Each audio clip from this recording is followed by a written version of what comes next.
So, hey guys, Chauzu here. Treasure Map is over soon and I just hit nav level 600, which is insane to say, but I honestly aimed higher. And yeah, I just lost steam a bit. I've been more interested in other things this week. But still, it's by far my highest nav level ever, even if I got a lot of help from nav skips. So let's play through this nav level and then I feel pretty done. I know there's a super bonus map coming up, but yeah, I don't really need more nav skips. They're pretty useless now since I won't be playing anymore.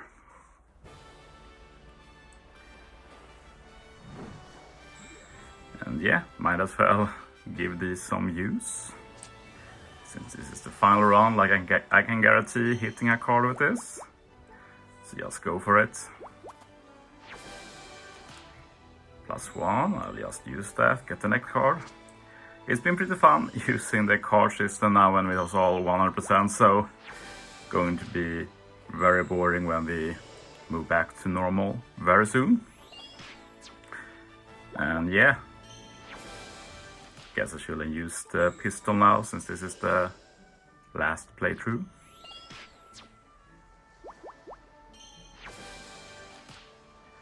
And yeah, not much to say. Like, I build for my teams for high damage. The high damage has worked out. If I went to nav level 1000, it would have also been enough, so pretty happy about it. Honestly, not much to say about it.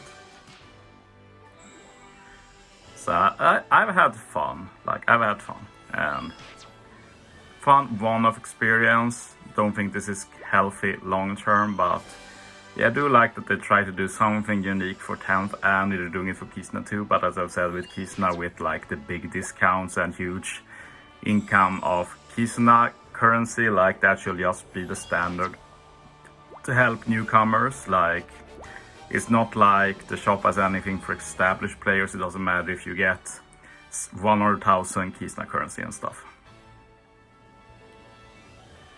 So yeah, let's just do a final run through. I didn't get the intrusion now, but I showed that in my midweek video. So I barely done the intrusion anyway. I've only done it on super bonus maps.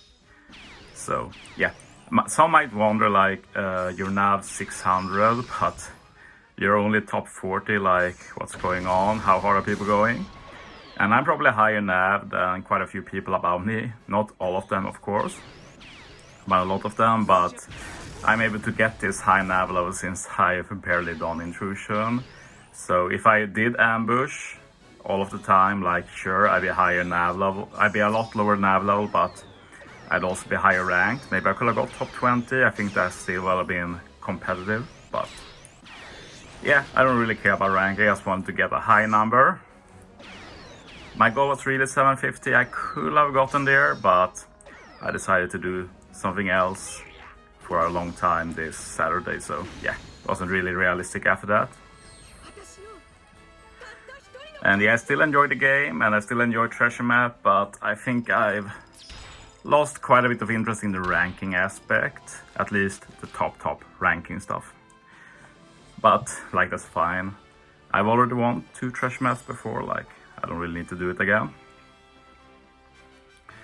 As for nav levels, there's quite a few players who done over 1000 navs this Treasure Map.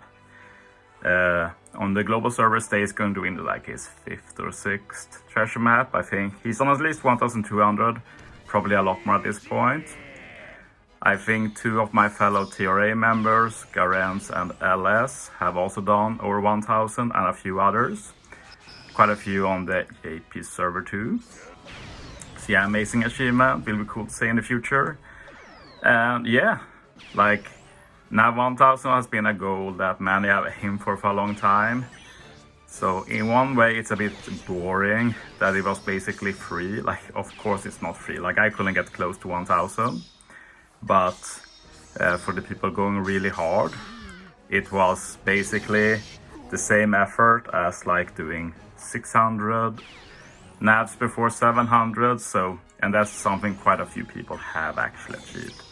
But of course it doesn't take anything away from the achievement, definitely not at all. And yeah, I've spoken a lot about this team. I like it a lot. I've seen a lot of Sorosani captains as well, so others like it too. And yeah, I did realize that I can just wave clear the enemies there after I apply increased damage taken. And then it's very easy to just take out the boss there. I said it before, but very funny to use that legend in the 10th Anni Treasure Map of all things. It's not like you basically ever use them as captain. Not sure if I've used them as captain outside of Grand Voyage Morgan. So yeah, pretty specific.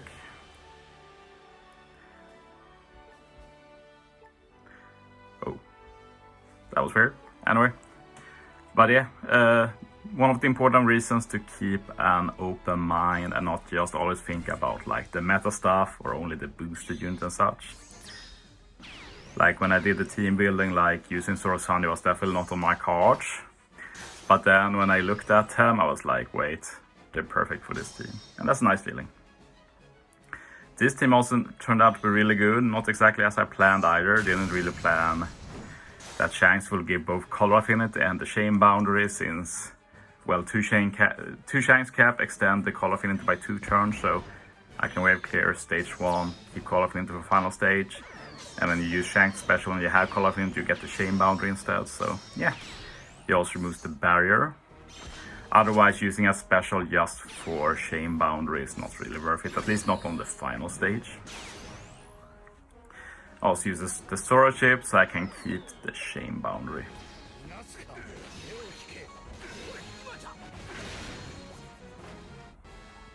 There we go.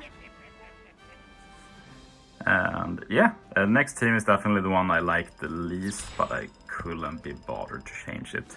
Definitely a lot better variations than the one I used. But yeah, I did went for the Luffy captain. I've said it before, I think this unit won't age that well. For reasons I mentioned previously, like the fact that he's a Luffy unit that is int, that wants you to run straw hats, that wants you to run fighter powerhouse. Like, that's not a great basis for the future, I feel like. Especially when your EX requires 3 units. Also the fact that we get so many Luffy legends in general. I do the same with Luffy, keep his attack boost for final stage. The dumb thing is of course that the second Luffy special use final stage doesn't really add anything. The reason why I still go for it though is because like sometimes we get the secret stage, and if I don't use Luffy special then I have no attack boost, so I could have had another wave clearer, which I realized a bit too late, and I was like, now I'm used to this, let's just keep doing it. And yeah, I feel the final stage is also pretty slow. So yeah, this team could have been a lot better, but yeah, I got used to it. But yeah, this is definitely one of those teams you don't want to use if you plan to go for like top 10 or such. I do not recommend.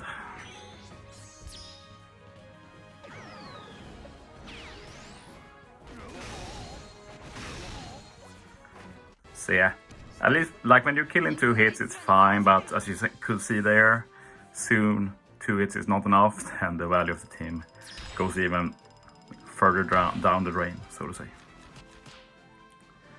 Okay, time for the final boss, which I changed a bit after the first day of Treasure Map, and I like it a lot now. It still overkills like crazy after 600 nav levels, and some might feel like it's too much. You could probably save a special or 2, but the thing is that already in the beginning, since I skip ambush and everything, like killing stage 2 in particular started to require more and more taps. And with this, like, I still have no problem with taps. And if I have to choose between tapping more and using more specials, I definitely choose using more specials. Really want to reduce the amount of taps in general. That's my personal view. But yeah, Luffy. So I can get the special back for top row. I only need Luffy and Roger special here. Use the Roger special, remove attack down. We get an ore boost. 2 turns, use the EX so I can keep it.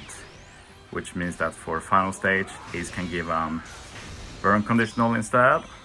Very useful. Which makes the damage final stage absolutely insane. I've been 1-hit KOing final stage for a long time. It's just now that I've started to struggle a bit with getting the 1-hit KO.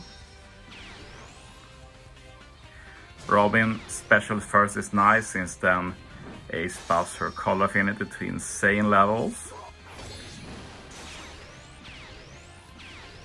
And we get that burn conditional, you see. 3.75 times color affinity, that's really strong. And yeah, just kill. Boom boom. So yeah, that's my NAV level 600 playthrough. And I'm feeling pretty done with this treasure map. Let's check the ranking a bit and stuff before I end the video.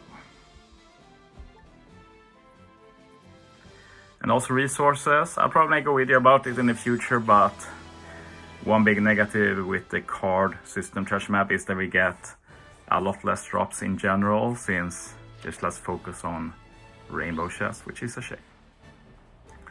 Ranking wise, I don't really care. Like, as long as I'm top 1% is fine, but I'll probably finish top 50, I presume, even if I don't play anymore now.